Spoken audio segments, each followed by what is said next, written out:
Welcome back, everybody, to the second episode of the Xkb Radio. Hope you guys enjoyed a big day of NBA today, the media day was today, and there's a lot to talk about. I kind of had something planned for this and something that I really wanted to tackle right off the bat, but I decided we're going to go a different direction. And it's my overall thoughts on media day. I think, before we get started, make sure you guys follow Xkb Radio. Check me out every Monday evening as of right now until things change. But let's get right into it. We're going to be talking about today, NBA Media Day, talking about the change in a style of point guards throughout this decade in the 2020s into the 2010s, what we can see going forward, some things that I've noticed about some players who have either steadily declined or are not in the NBA anymore. And then we're going to cap off with our NBA division outlook and what to expect from certain teams to dominate certain conferences and certain divisions throughout the season. So make sure you guys follow Xkb Radio. So I want to start with this. NBA Media Day. In my years of watching basketball at this point, it's probably been over 18 years at this point. And I've noticed that NBA Media Day has become a time where fans of certain teams, even if they've had the worst possible offseason or have come in with zero expectations, Media Day is that day where fans get to see their new players on new teams or see returning players, and it's a way for them to get excited. Every time you see that Media Day has become the landmark of, okay, the NBA season is in the cusp and it's upon us, and this is what we need to get ready for. It's very exciting. Unless you're like the Sacramento Kings and you've come back with the same exact team and there's nothing to look forward to. But not so much of the Kings. But again, this is an exciting day. You hear from a lot of NBA players who give their quotes on the season, and to be fair, they're pretty vanilla. Everyone's going to be overly positive. You could say that there's a element of inauthenticity with this because everyone thinks that, oh, this is the year we're going to do this, and 90% of these teams will be vastly disappointed come April or May or even June. Some things that I picked up from it today was obviously, we could start with the Lakers, and obviously the story of the offseason for the Lakers was Luka's weight loss and LeBron's last season. Those are the two obvious storylines surrounding them. And then at this point, repetitive, but you got to respect it. The dynamic of, again, Bronny potentially getting some rotation minutes and then him playing ultimately probably his last year with his dad. But what I noticed from my key takeaway with this was DeAndre Ayton. I was really fascinated to see and hear what is his outlook or what is his mindset going into this season.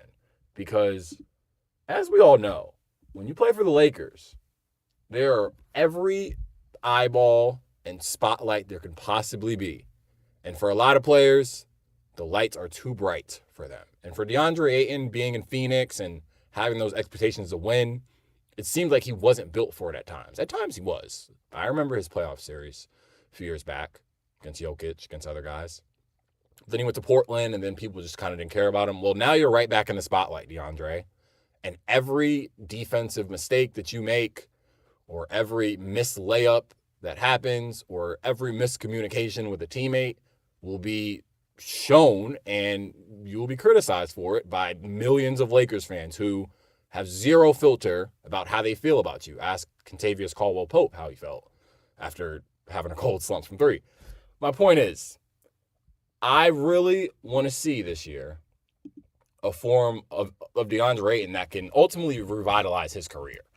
Because if we're being honest, if he has a bad stint here with the Lakers, who knows what his next stop will be in the NBA? Who knows? Because we obviously know the motor issues. And again, DeAndre Ayton even said today, he said, pressure is a privilege. And I quote, that people are going to hold you accountable to that.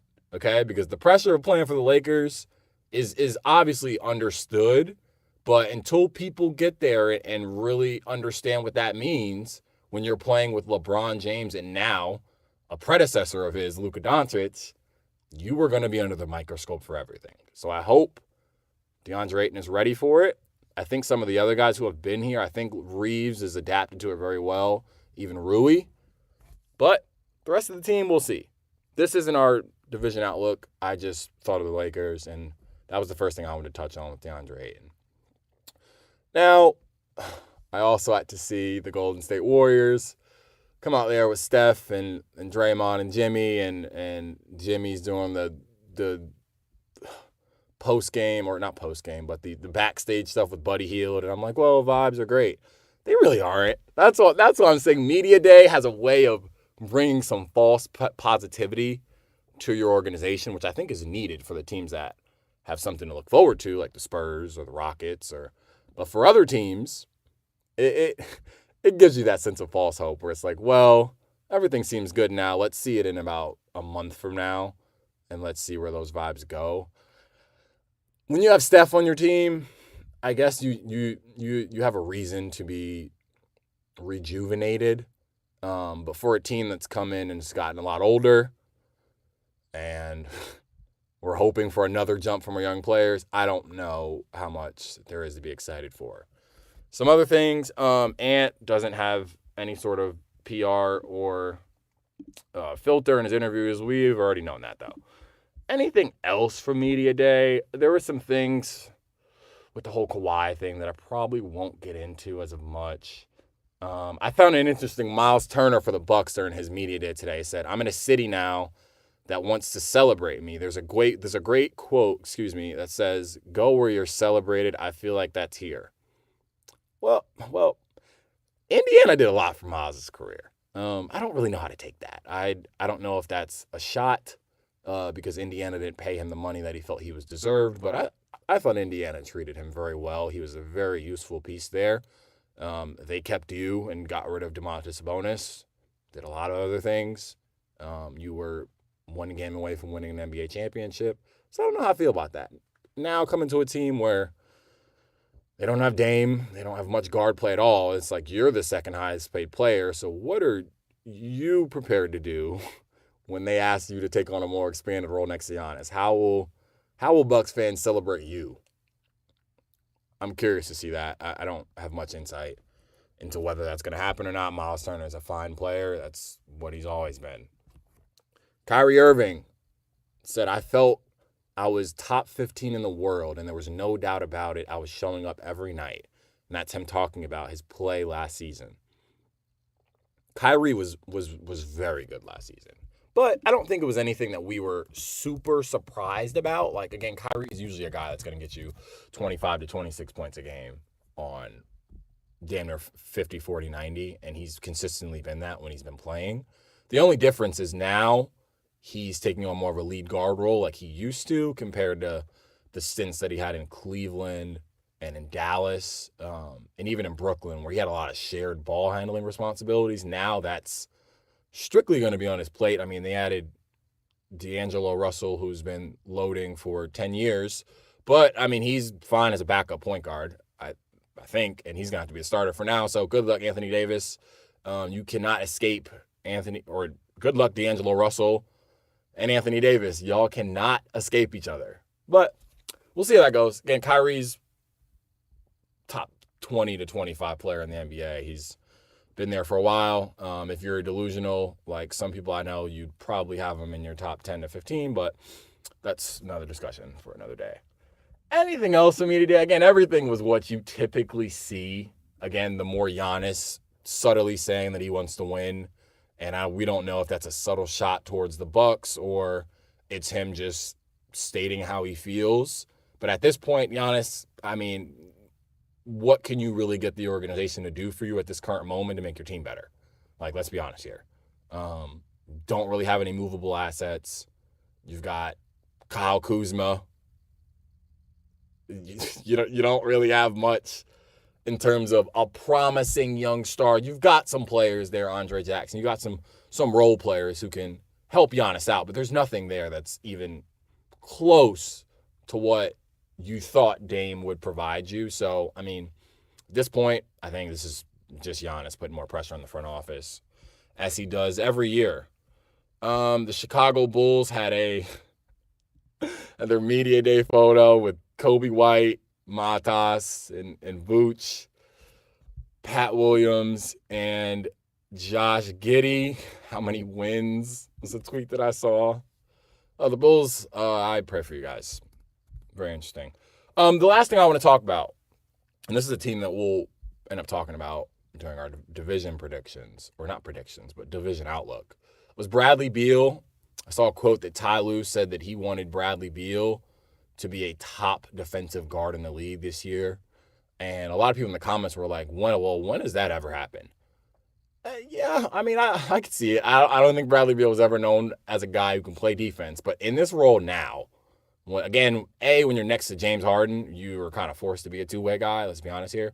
And when Kawhi is out there, for whenever he is out there, we know that Kawhi is not going to be, or not have the defensive responsibilities that he used to have in San Antonio or wherever the case may be. So they're going to need some defenders around him. And Beal can obviously space the floor, but they're going to need that. If Beal can turn himself into less of all right, I've got to be the third option and get my 15 shots, 18 points a game, into more of a 15 to 16 point guy that's more efficient and can defend, Bradley Beal will find himself a lot more valuable than he has in these past 2 years. It's interesting. Dame's back in Portland. That's cool. And I mean, that pretty much caps it off. But I just wanted to hammer home the point that I want to make sure that Media Day is showing. For people who are just tuning in, we are talking NBA Media Day and what to think going into the NBA season. Just to cap it off, again, I think Media Days are kind of fake sometimes in terms of the optimism for your team, but it's necessary. You need to have that rejuvenation and spark that's like, okay, maybe this is the year something can be different, even when you think or know that's an absolute lie. Or for a team who's got a lot to look forward to, like I mentioned earlier, the Rockets or the Spurs, where it's like, okay, this is the year we make that jump. And seeing these players happy, seeing these players talk about their season ambitions is a great way to pump up the start to the season. Very interesting. When we come back, we're going to be talking the change in NBA guards. I've been fascinated with this topic for a while because a lot of my favorite guards are the opposite of what this is. And it's been shown that the league has been slowly fading out of these type of players, and they've slowly been less and less valuable in the landscape of the NBA. We'll be right back.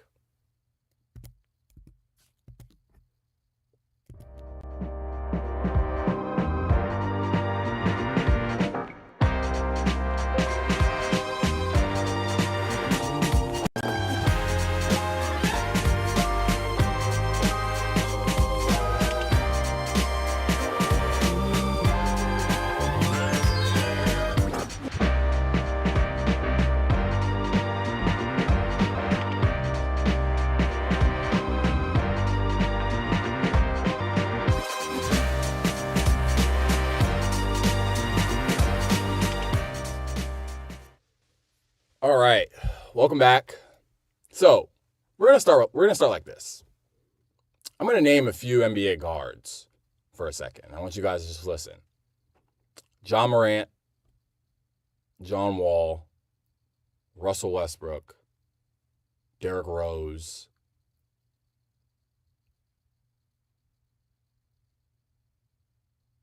just think of those as of right now. Derrick Rose, John Wall, Ja Morant, Russell Westbrook. There are other names that I can mention, but I want to hammer home a point. What do you think of when you think of these guards? Now, when I hear these names, I think of explosive, above the rim, hyper athletic guys that are above the rim, constant attackers of the basketball, or of the rim, excuse me.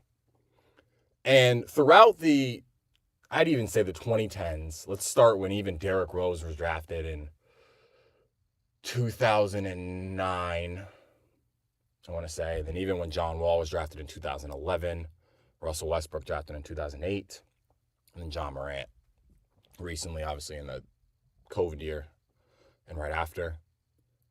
This style of guard, and when I say this, I'm not saying that this style of guard is obsolete in the NBA.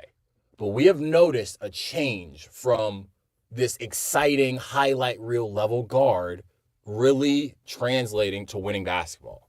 And it's been a question. And obviously, the guy that receives the most criticism for this exact thing is Russell Westbrook. Can Russell Westbrook lead a team to wins? Is his hyper-athletic, go all-out athleticism 100 miles an hour, does that translate to winning basketball? And we've noticed with the newer guards that are coming in, or not newer, but a different style of guards who rely on craftiness and making decisions outside of the pick and roll and more intensive, timely decisions with the basketball, like a Steph or a Dame or even a Kyrie, guys who aren't above the rim type of guys, but they make more calculated decisions with the basketball. This era has changed. And especially if you were a guard that is under 6'4". And a lot of my favorite guards that are small guards who are hyper athletic, they don't pan out anymore. They really don't. And not even for the guards who are just super athletic. I'm thinking of a Sharif Cooper type of guy. And Rob, it's too early to say, but guys like that where that is not needed anymore, especially if you are not 6'4" to 6'5". It is not. And if these are some of your favorite players, do not feel offended. But when it comes down to playoff basketball, where the game is more slower pace, it's more possession by possession basketball, you have noticed that some of these guys at the highest level, and it's because of their lack of jump shooting. A lot of these hyper athletic guys, Derrick Rose, for as great as he was not a great 3-point shooter. John Morant still is not a great 3-point shooter. Russell Westbrook has had stints. He is not a great 3-point shooter, right? John Wall, for as great as he was not a great 3-point shooter. And when you get to the playoffs and it is more possession by possession, you just need to not make crucial mistakes in the clutch. That style of play has shown that doesn't lead to championship caliber basketball. It does not. And this newer style and obviously I forgot Anthony Edwards. That was really not smart of me to think of. But even with Ant, we still question his decision-making late in games. We still question, well, Ant, you don't need to go 1,000 miles an hour or take this tough contested layup. Trust your teammates. And is that what that comes down to? Potentially. I don't think it's the athleticism that is necessarily hindering them from winning a championship. Now, what that does hinder is their ability to play 10 plus years in the NBA because of the obvious risk of injury. With Ja, it's still every time he goes up for an explosive layup, I get scared. Derrick Rose, we obviously know. Russ has been more of an outlier. He hasn't had too many significant injuries, especially recently, but I've just noticed this trend, and I wonder if there's going to be a guy that comes to the NBA that completely eliminates this narrative. But with the emphasis on three-point shooting nowadays in the NBA and timely decisions with the basketball, I'm just worried that with this new style of guards, again, Brunson's very calculated. Dame's very calculated. Kyrie's very calculated with the ball. Steph's very calculated with the ball. And again, when I say calculated, I mean we're not going 0 to 100 all the time. Change of pace. Being a guard that can control tempo of the game is more important than anything. Now, there were guards back then who had all these things that I was talking about, but they didn't have the scoring ability. Now all these guards now can score and do the things that I mentioned. So you got to have both to be an elite guard in today's NBA. Obviously, you can name a bunch of other guys, Trey, all these other guys. They're not above the rim guards anymore. It doesn't exist. And if you're an NBA fan and that's your favorite style of guard, you have every right to back that position. But at the same time, recognize that this style of era is, at this point, coming off as a bit obsolete. You obviously need your athletes. But at point guard, it's not necessary anymore.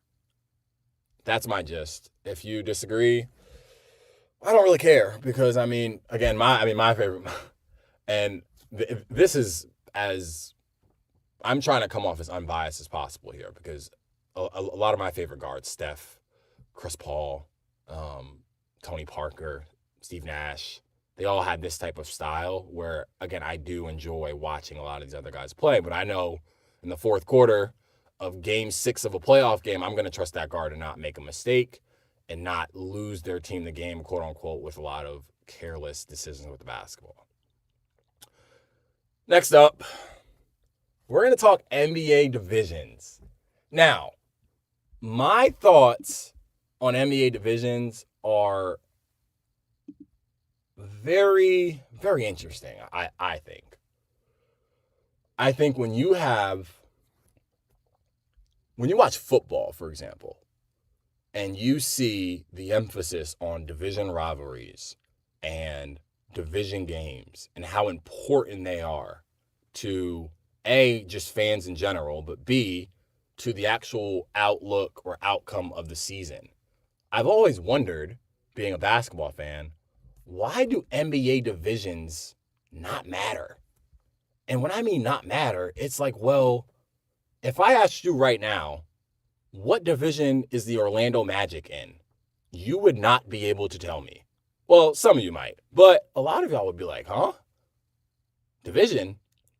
Where even if I brought up the most average NFL team, and if you're a fan of this team, sorry, but like the Pittsburgh Steelers, I feel like everyone, even if you don't watch the game of basketball, knows what division they're in and knows what division rivalries they have.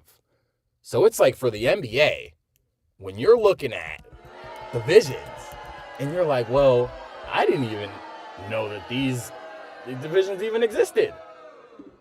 Why is that the case? Because when you're looking at it, it's like, well, if the NBA treated these divisions with importance and had, I don't know, obviously the divisions play each other more than everyone else in the NBA, but there's no importance to these games. There are not. Why, when we look at, and this is going to be the division we actually do today, but the Pacific Division with the Lakers and the Clippers and the Warriors and the Kings and the Suns, why is there not more of an effort to make these games mean something? Obviously, the Warriors and the Lakers have had a tradition, but let's be honest, that's because of Steph and LeBron. If Steph and LeBron were not on the Warriors and Lakers, there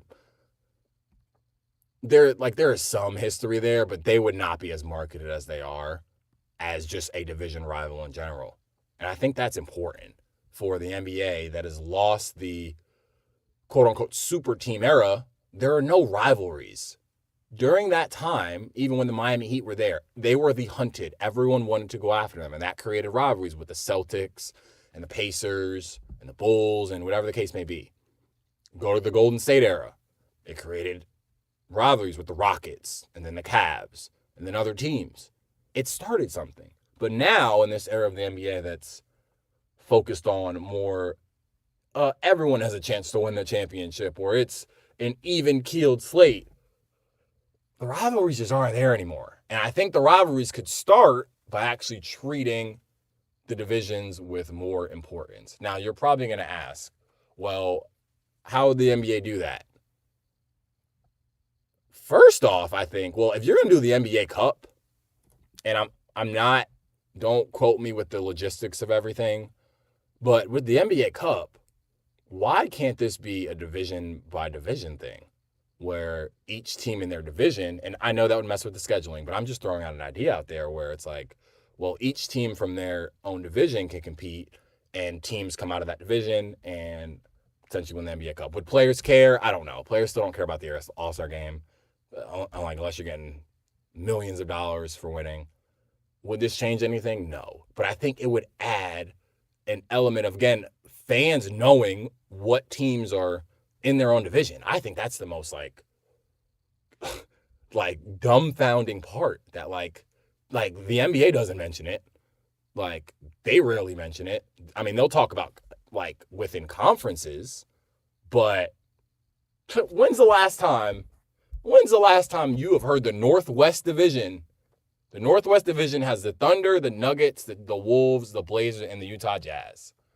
When is the last time that you have heard someone say, we're tuning into an NBA division matchup between the Nuggets and the Wolves? You've never heard that. Well, if they play in the playoffs, that's one way to build a rivalry, if you want to say so. But there's no connection between any of these teams in the division. It's like, what's the point of even having it? What is the point of even having it?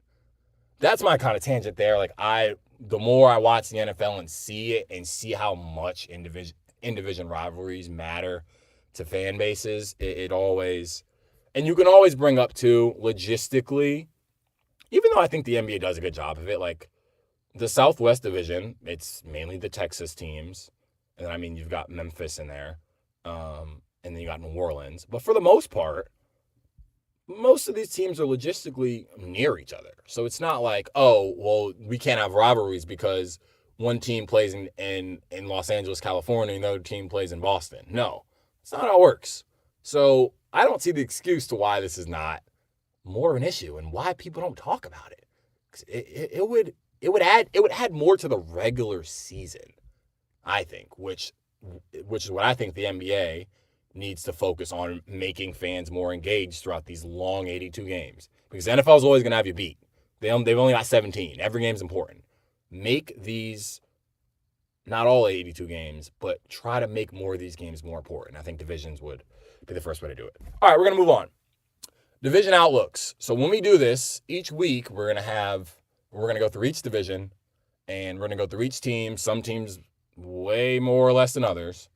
And talk about what I like, what I don't like, what I've seen from the offseason, what is there to expect. So if your favorite team is on here and I say something stupid, just let me know in the comments. But I don't think I'm going to do that because I know what I'm talking about. All right. Who should we start with? So we're starting in the Pacific Division. Like I said, you probably don't even know the teams in the Pacific Division. You might. This is probably the ones that's the most well-known. Warriors, Lakers, Clippers, Kings, and Suns. We are going to start out with here. Let's start here. Let's start with the Los Angeles Lakers. And the Los Angeles Lakers this offseason made a few moves. They signed Marcus Smart, acquired Marcus Smart. They acquired DeAndre Ayton. And that's, Jake LaRavia, my bad. LeBron also said, don't forget Jake LaRavia. They did add Jake LaRavia. That's about it. But they're hoping from some internal improvements from their roster already. Obviously with the conditioning of Luka. Austin taking a leap as a defender. Again, he was way more consistent from three, but continuing that and just being that reliable third option that gets you 16-18 game. We know what Rui is. I talked about DeAndre Ayton and how he is the key for this team because, well, if DeAndre Ayton's not good, JJ Redick's going to look to his bench and he's going to see Jackson Hayes and Christian Coloco. And Lakers fans, good luck with that. So the team this year, obviously with their money, they've got a very expensive team. Obviously, LeBron and Luka are making a ton of money. And what does that mean for their roster construction? Well, it means they don't really have much to clean up around the edges. If I'm looking at this graphic or just in general, I'm assuming they're going to roll out with Luka at the 1, Austin at the 2, Rui, LeBron, and DeAndre Ayton. That will most likely be the starting lineup.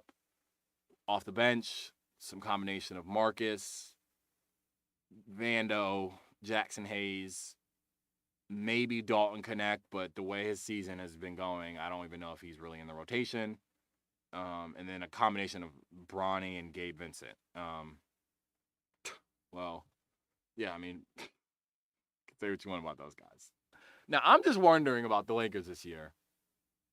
Is there going to be a turn in terms of their team defense? Because obviously offensively, I don't need to speak about how they'll be offensively. They'll be one of the 10 best offenses in the league because of the two guys that they have. I think they have enough shooting. I think they have enough floor spacing. I think they'll be fine there. But defensively, when DeAndre Ayton is put in 5 million pick and rolls, and this might not be the case in the regular season from bad teams, but it will be later on, are the Lakers going to play drop coverage with Ayton and let every opposing guard take a million mid-range jump shots? Or is he actually going to try to play up on screens and try to hedge out there? But then that leaves LeBron as a help defender, which he's pretty solid doing, but he's 40 years old. How's that going to look? When they put Luka and Austin Reeves in every ball screen, there's not a guy that you're like, well, Luka, hide on this guy because we'll put player A on him to get you in the corner to guard the worst offensive guy. Lakers don't have that. I mean, they do when they put Vando in the game, but Vando is such a liability offensively that you can't play him 30 minutes a game. Now, they're hoping Marcus Smart can be this guy. And I'm not going to say Marcus Smart is washed. I am just unsure after a few years of not really playing high-level basketball, is that still in him? I think his motor and his defense and everything will still be there. Can he not be the Marcus Smart in Boston that would take a last-minute shot when Jason Tatum and Jaylen Brown are calling for the ball? I hope not. But we'll see. Hopefully Marcus can be the guy in the fourth quarter where they can throw him and Luka and Reeves and LeBron out there, and Marcus can really guard that main guy so the other three can save their energy for offense. I don't know. Lakers, they are what they are. I think JJ is going to get this offense rolling, but the defense is still a question mark. Will Luka's GQ changed body last the whole season? We'll see. That's the Lakers. Next up, I'm going to be honest, let's just get the quick one out the way. Sacramento Kings. Yep, you're looking at the graphic. It's mid. Let's just keep it honest. They've got a lot of the Kings are and I feel this way as them as a franchise and the players that they have. They are not a bad. Well, they've made some bad organizational draft decisions. But when I say bad, in terms of their roster, they have a lot of good to all-star fringe level players. But they don't have anything after that. And that's the entire existence of their team with LaVine and DeRozan and Sabonis and Malik Monk. They're just a bunch of guys, but I don't really know if they fit as a team. And it's well, would have been nice if you had 2 all-star level point guards to come and stabilize that. But no, they traded them away. Anyways. What do I expect from the Kings this year? I mean, to win 40 games, maybe 42, 43, be a pretty solid offensive team. Defensively, I still think they're kind of a mess. I mean, I hope Keon Ellis and Devin Carter can bring that together. I don't know why Russell Westbrook is on this graphic. He might sign with the Kings. Even if he does, well, cool. Because I think they're probably going to trade Malik Monk because they've got Schroeder there as well. I don't expect many drastic improvements. I have nothing else to say about the Kings. Hopefully Keegan Murray can develop more. That's probably the guy I like the most on that team. But it looks like he's been just stagnant the last few years. The three-point shooting has not been as good as I thought it was going to be compared to his rookie year. Just the overall aggressiveness, I hope, will change from Keegan. That's the Kings. Let's move on. This is probably one of the more nasty teams of 2025, I'll be honest. And that is the Phoenix Suns. So we know they traded Jalen Green as part of the Kevin Durant trade. They acquired Dylan Brooks. They drafted Kamal Malawak out of Duke, 10th overall. They acquired Mark Williams. They've still got Grayson Allen, cool. Free book. And what I mean by that is I don't think this team is that bad where they're going to be dead last in the West. But from looking at the teams that Devin Booker has had at his disposal, from Kevin Durant and Chris Paul and those elite level teams, looking at this roster is well, what are we expecting here? It's seeming like Devin Booker's going to play full-time point guard. Do I think he can do it? Absolutely. Do I think that's the best possible combination for them to be a winning team? No, because Devin Booker is one of the most skilled basketball players in the NBA and one of the most skilled basketball players I've ever seen. He's going to score at all 3 levels. We know what Devin Booker can do. Now, when you make him the playmaker, it means, okay, let me set up for other guys. Well, the problem is, who is Devin Booker setting up for? Is he setting up Jalen Green to go 4 for 18 every other game? Is he setting up for Dylan Brooks to shoot 33% on open threes? is what is the goal they are attempting to accomplish to put Devin as the lead guard here? If they had, again, even with Kevin Durant, I understood it. Well, it's because, all right, we need someone to get him the ball effectively and play high minutes. They tried Tyus Jones. Tyus Jones can't play 30-something minutes and really be effective. He helps as a bench guy, but not as a starter. But I'm looking at it, and it's like, well, you don't have that wing score for Book to feed off of here. They're going to need every ounce of scoring they were going to get from him this year for them to be competitive. So it's like, how effective were we thinking that this is going to be? Book is a capable playmaker, I'm aware. His assist numbers are actually surprisingly very good. 5 or 6 a game. Very solid. I just don't get the thought process there when it's, well, your wing guys are Jalen Green and Dillon Brooks. Good players, but what are we expecting? What are we expecting offensively from this team? Defensively, I actually think they'll be pretty solid. I think Malawak is good. They've still got Ryan Dunn. Brooks is good defensively. Royce is good. So defensively, I think they'll be fine. Offensively, I'm just not sure what they're doing. We'll see. Again, this could get really ugly really fast, and I hope it doesn't. But at the same time, I think Devin Booker deserves to be competing for an NBA championship right now. All right. Next up, we've got a few teams left. This team I think is very interesting because I talked about them earlier with Bradley Beal, the Los Angeles Clippers. And their team this year is relatively the same, but they added a few different pieces. They added Brook Lopez. They added Bradley Beal. John Collins is there. And with the Clippers, I always feel way better about the Clippers in the offseason going into the year than I do once the season actually starts and it gets closer and closer and closer to April and May. But again, I like the layout of this Clippers team. I think, again, if Beal can adapt more of a 3-and-D mentality, which I'm not sure he can do, but if he can, that would vastly benefit the team. Bradley Beal, this is 2025. You as a Superman role player would help this team a lot more than you still thinking you're going to get 17, 18 shots a game. Now, when Kawhi doesn't play, sure, there'll be nights where you have more scoring options. But again, they still have Norman Powell on the roster, who I don't see on this graphic, but Norman Powell is definitely still on the Clippers. So that's another guy who's going to command shots. He's going to need the ball. With this Clippers team, Norman Powell is on the Miami Heat. I apologize. I don't know. I don't know how I got that mixed up. But regardless, Bradley Beal, can you adapt? Can you adapt to your team that needs you here? Because again, with Kawhi, we're not sure of the injuries. We know what Harden is, but in the postseason, it can be iffy.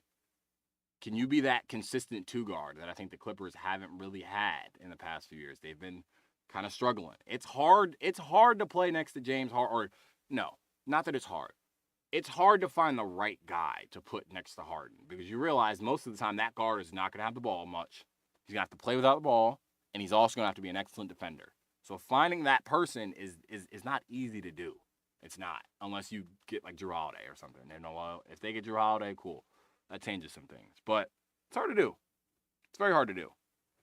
Clippers, I expect them to be within one of the 5 or 6 best teams in the Western Conference again. In the playoffs, maybe win a round or two. That's the Clippers. Finally,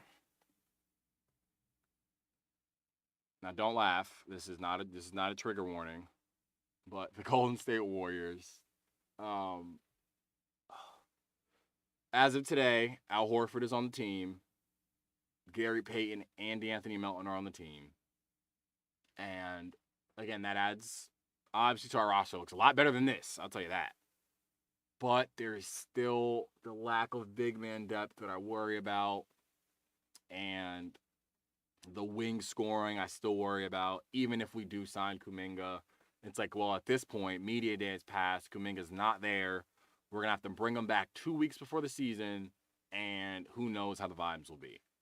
The vibes will be set depending on if we're winning games or not. Now, how many games we're going to win, like I said, I don't know.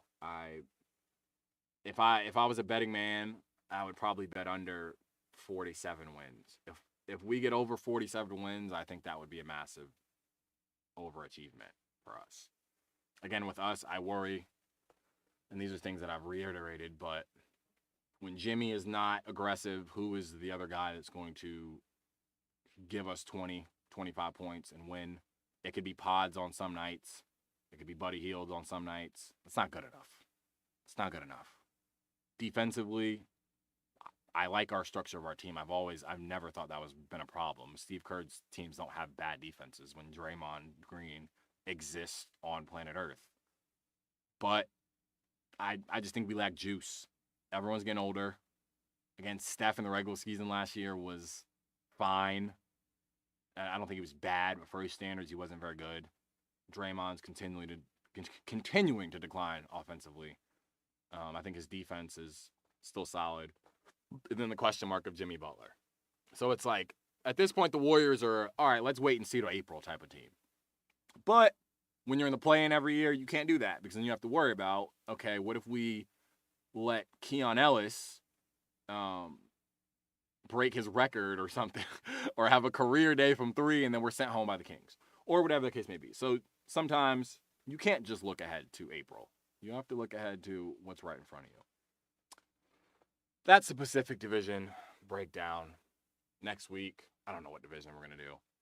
We'll decide on something. Again, this is a division that I've talked about a lot, especially a lot of the more known teams. I didn't go super in depth here, but yeah.